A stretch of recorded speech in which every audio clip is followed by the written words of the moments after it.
السلام عليكم، معكم الزين كله. بسوي معاكم حلو لذيذ وبارد اسمه الشموع. كبتروا المقادير عشان تستفيدوا منها بعدين. مثل ما تشوفون كريم كراميل، دريم ويب، جيمر، حليب، كيك كاكاو وبسكوت المطاحن. أول شيء أقصص الكيك وأرصه بالبايركس وأحضر الكراميل اللي هو حليب وكريم كراميل وعلى النار. وبعدين الكيك أشربه بالحليب السائل.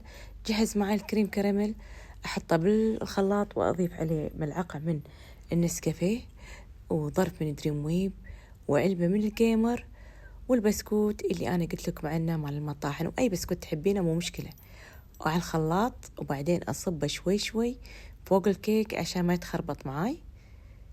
وبعدين أدخله الثلاجة، ما ياخذ وقت، خلال ساعتين أو أقل يصك. بهالطريقة أنثر عليه الكاكاو، أي كاكاو تحبينه بودر، وتزينينه باللي تحبينه وتقدمينه بارد.